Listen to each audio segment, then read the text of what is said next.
L'échange que vous allez entendre est un entretien épistémique. Il s'agit d'une conversation asymétrique dans laquelle on s'intéresse à notre interlocuteur en lui posant des questions. Au travers de celle-ci, nous cherchons à comprendre les raisons qui motivent son avis. L'objectif principal de cette forme de conversation est de passer un moment agréable et mutuellement enrichissant. Épistémique. Alors, je ne sais pas si c'est avec Claire, avec marketing ou John. En tout cas, je t'accueille. Bienvenue à toi. Salut Karim, comment vas-tu? Bonjour tout le monde, écoutez, je me porte très bien. Et vous, d'ailleurs, en ce petit week-end qui est un peu plus frais. Ah, ça fait du bien. Moi, je sors de la grippe tout doucement. Je me suis chopé une grosse grippe. Donc, ce frais-là, je suis pas mécontent. Je suis plutôt content. Enfin bon. Je sais pas avec qui tu vas passer. D'ailleurs, je ne suis jamais passé avec marketing. Ah, bah alors si c'est demandé comme ça, si Régis il est chaud patate. Il en est où mon petit Régis? Désolé, j'étais en train d'écrire un message. Ouais. Pourquoi pas? T'es ok parce que Karim n'est jamais passé avec toi? Ouais, y a pas de souci, je suis opérationnel. Eh ben, bonne discussion à tous les deux, on se retrouve dans 15 minutes environ. Merci. Et bien le bonjour Karim. De passer avec toi. Bien le bonjour également. Parce que j'ai fait quoi pour sortir du lot? Ça me suis intéressé aux sciences sociales et à la sociologie à un moment où je passais un master en marketing, un master 2 en marketing. Surtout pour le côté épistémologique où je me suis cassé la gueule. Ah bon? Ok. Sur ce côté de la scientificité, de la sociologie de manière générale, enfin des sciences sociales même. D'accord. D'accord. Et donc, ces études, cette historicité, ça te fait penser quoi sur le sujet?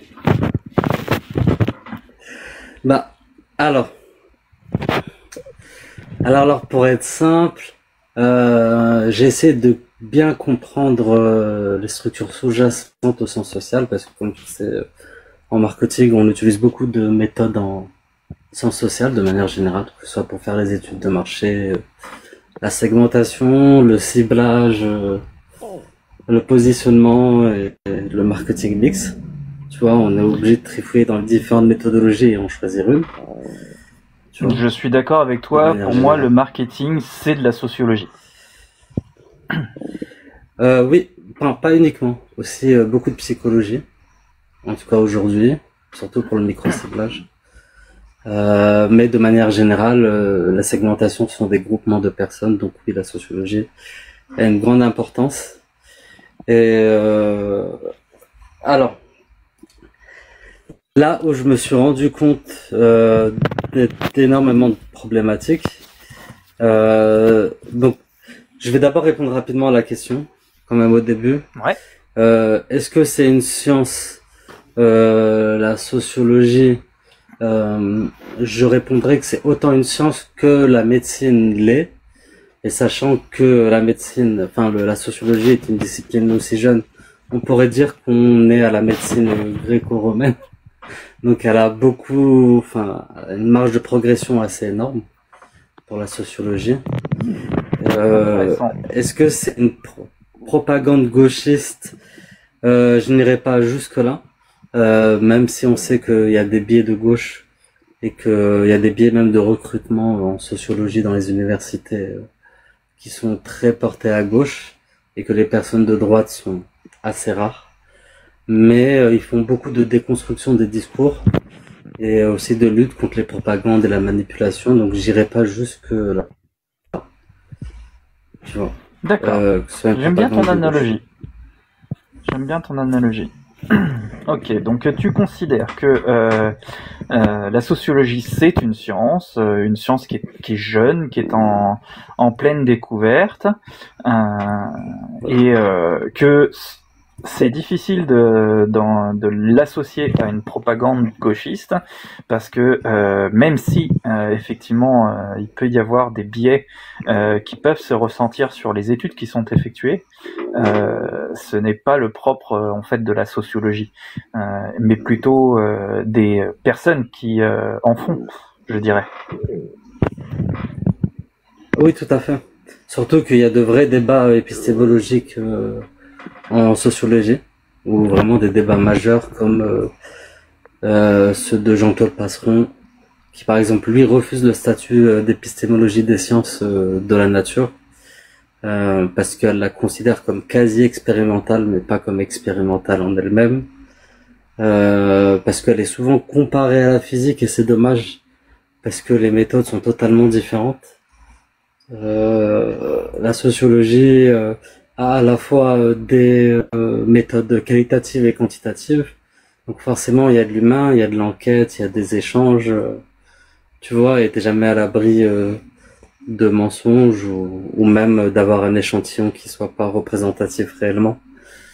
Mais t'as aussi des méthodes qualitatives, enfin quantitatives, comme peut proposer David Chaval-Arias, tu vois, dans sa sociologie complexe, où il permet de comprendre l'émergence de certains groupes sur les réseaux sociaux, par exemple. Et d'autres méthodes aussi. Mais alors, comment tu vois la possibilité de justement travailler tes échantillons pour que éventuellement ils soient plus représentatifs, écarter ceux qui mentent, etc. Bah, là où est toute la complexité, parce que même en termes ontologiques, on va dire, il y a des différences. Il y aura des personnes qui vont penser que, par contre, enfin, qui comparent des individus, par exemple, que ce sont les individus qui font les structures sociales, et d'autres que sont les structures sociales qui font les individus. Tu vois, et d'autres qui vont penser que ce sont uniquement les relations, d'autres qui vont penser que, enfin, d'autres qui vont adopter une vision, par exemple, de réalisme critique de la sociologie, c'est-à-dire que les structures sociales sont réelles mais indépendantes de nos propres connaissances, mais qui sont accessibles par la science. D'autres qui vont partir d'une ontologie constructiviste, où les réalités sociales sont construites dans l'interaction, la communication et les représentations des personnes, et etc. Ouais, Donc, même je ici, comprends, en il y a fait. énormément de débats avant même d'arriver Ouais, à l'épistémologie. Tu vois, oui, pour je après vois arriver à la méthode. ce que tu veux expliquer. C'est ça rejoint encore ce que tu expliquais tout au début, que le fait que c'est une science qui est un peu jeune, et en fait c'est une science qui est en pleine découverte d'elle-même, qui émet des hypothèses très généralistes sur différents courants possibles de la manière de l'étudier. De comment construire les conclusions que l'on pourrait ressortir des études qui sont effectuées. Est-ce que je suis proche de ta pensée? C'est comme ça que j'ai pu le comprendre. Après, encore une fois, faut vérifier ce que je dis parce que je suis pas sociologue et compagnie. Je l'ai juste étudié lorsque j'étais en master 2 de marketing pour essayer de choisir des méthodologies en réalité adéquates. Je trouve ta réflexion intéressante. Je trouve ta réflexion intéressante, et c'est ça que je cherche à comprendre. C'est qu'est-ce que tu comprends de la sociologie et comment tu l'abordes. Ça reste complexe, et je trouve ta réflexion très intéressante. Ok, donc c'est une science en devenir. Comme c'est une science en devenir, qu'il y a plusieurs courants, donc il y aurait différents courants qui étudient la sociologie et qui ont décidé de l'étudier de différentes manières. Dans ta vision, comment on pourrait déterminer, comme souvent ça a été fait en science, c'est qu'il y a des courants qui vont être abandonnés, je suppose, et d'autres renforcés? Logiquement, oui. C'était comme le concept de l'éther au début du siècle dernier, lorsqu'on parlait de physique. C'est un concept qui finalement a été abandonné. Tu vois. Et je pense que oui, parce que si c'est une science, elle doit, tu vois, elle est pas là pour amener une vérité absolue, mais pour s'améliorer avec le temps en fonction des nouvelles preuves, en fonction, tu vois, des nouvelles méthodes, des nouvelles technologies. Enfin, elle est amenée à s'améliorer avec le temps et à devenir, tu vois, un peu plus expérimentale et un peu plus empirique.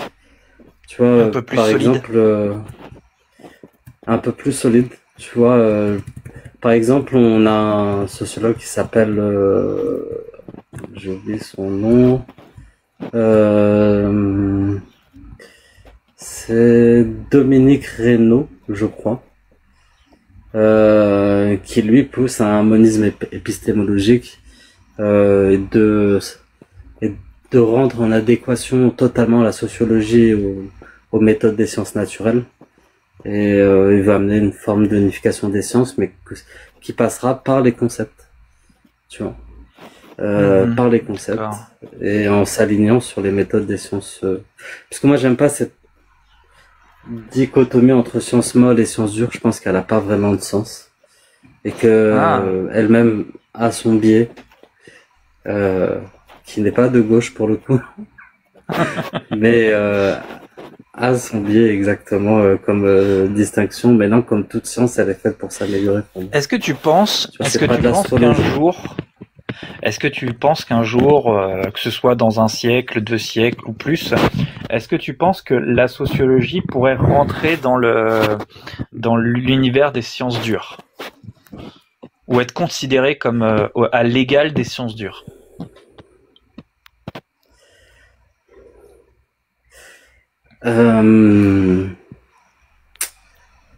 C'est compliqué à expliquer parce que pour moi, elle traverse une problématique en commun. Enfin, c'est pas la seule des sociologies qu'il peut y avoir en psychologie, en tout cas en psychologie sociale, qui est celle des différences culturelles. Donc même si tu prends un échantillon de population, tu auras sûrement des réponses qui seront dues aussi à des biais culturels. Et cette prise en compte est aussi importante. Je pense que toutes les sciences sociales, tu vois, ont en ce moment une forme de crise de réplication de leurs études. Donc ouais, j'attends de voir comment elle évolue, parce que compliqué aussi parfois de répliquer. Je vais te donner un exemple parce que beaucoup de sociologues marchent par l'enquête. Ils vont faire des vraies enquêtes comme on peut en faire en histoire ou comme des journalistes peuvent en faire et comme des policiers peuvent en faire. Une enquête sera conditionnée par son contexte, quoi qu'il arrive. Et je pense qu'attendre de la sociologie de créer des lois comme on en fait en sciences naturelles, c'est compliqué. C'est compliqué. D'accord. Voilà. Je vais revenir un petit peu sur le côté propagande gauchiste. Est-ce que tu penses qu'il est possible de séparer la sociologie des différentes idéologies, qu'elles soient de droite ou de gauche? Alors, là, il y a un auteur que j'ai, genre, qui m'a vraiment mis une claque à une époque. C'était Max Weber, d'ailleurs, qui parlait de neutralité axiologique. Est-ce qu'il est possible de séparer l'homme de ses valeurs? Je ne suis pas sûr. Et même en sciences naturelles, on peut le dire. Mais la compréhension que j'ai eue de Max Weber sur la neutralité axiologique, c'était que le chercheur devait mettre en avant ses valeurs, enfin de manière transparente. Tu vois, je pense pas que ce soit possible. D'ailleurs, j'ai un petit claim à faire qui est à moitié troll et à moitié véridique. Tu vois, il y a un, je sais pas si c'est sociologue ou peut-être anthropologue du savoir, qui s'appelle Stokowski, et qui est en France et qui travaille à l'EHE2ES en France. Je sais pas comment on le dit clairement. mais qui pensent que la sociologie est une forme sotyrologique moderne. Sotyrologique, c'est-à-dire que une manière de trouver le salut aujourd'hui, ce qui est bien, ce qui est mal, D'accord. ce qu'on doit Ça veut dire que déconstruire ou pas déconstruire. si je reprends la citation que tu t'as faite juste un petit peu avant, si le scientifique qui fait son étude dans son rapport explique quels sont quel est son bord idéologique et là d'où il vient et etc. Ça le dédouane des biais qu'il aurait à la formulation de son étude. Ça le dédouane pas, mais parce que quoi qu'il arrive, il y a les faits et les valeurs, comme le disait Max Weber, même si elles sont pas parce qu'elles sont pas réellement dissociables les uns des autres. Le fait qu'un sociologue aille déconstruire un discours, par exemple NAZI, il va clairement être en opposition avec le NAZI. Comme il y a eu des sociologues pro-NAZI à une époque, qui va mettre en avant et qui va décrire la société en fonction de leurs valeurs. Mais le fait de mettre ces valeurs en avant permettrait de au moins une transparence vis-à-vis de leurs études. Mais ça n'empêche que des personnes vont essayer de se rapprocher de la neutralité autant que possible et de pas y injecter leurs valeurs. Et c'est là où la question de la méthode se pose. Alors d'accord, moi je suis d'accord. Bah merci pour cette discussion. On arrive aux 15 minutes. Je vais demander à mes camarades s'ils ont des questions à emporter. Pas de questions pour Russell. Pas de questions pour moi non plus. Pas de questions pour moi non plus. Bon bah très bien. Comment tu t'es senti? Écoute, très bien. Comme d'habitude. Toujours intéressant je dirais pour moi, donner son opinion, parce que je partage pas de connaissances, ce n'est pas ma spécialité, et de pouvoir avoir des questions sur le sujet pour que je puisse moi aussi me poser des questions sur moi-même. Et voilà. C'est pas des vérités que je dis, c'est qu'une opinion, donc n'hésitez pas à vérifier, et si vous êtes en désaccord, et si vous avez de nouvelles sources à partager, il faut pas hésiter, je suis là pour ça plutôt. Du coup, merci à vous. Merci à toi. Attendez, attends, parce que du coup, j'ai peut-être une petite question à emporter pour tous les deux. Puisque Karim, si tu considères que la sociologie est une science, une jeune science qui va grandir, et que le marketing est lié à la sociologie, est-ce que le marketing est aussi une science en devenir? Ah, c'est la question sur laquelle je me suis cassé la bouche, Russell. Mais pour te répondre en une phrase, le marché est considéré comme une institution aujourd'hui, et la sociologie étudie ces institutions avec ses règles, ses codes, ses interactions. Du coup, elle suit en réalité la scientificité qui sont apportées par les chercheurs en sciences sociales de manière générale. Et on est bloqué à là. Et donc en attendant, vous allez vous faire... Oui, là il y a beaucoup de propagande. Par contre, on ne peut pas dire le contraire. Moi je dirais non. À comment vous gérez votre attention. Excuse-moi, marketing. Moi, je dirais non. Le marketing n'est pas une science, c'est un outil, une méthode, une discipline, si tu veux, qui utilise les sciences, mais ce n'est pas une science elle-même. Ouais, un peu comme la sociologie, du coup. Allez, non, j'arrête de vous taquiner. Non, mais c'est vrai, elle est autant science que les sciences sociales.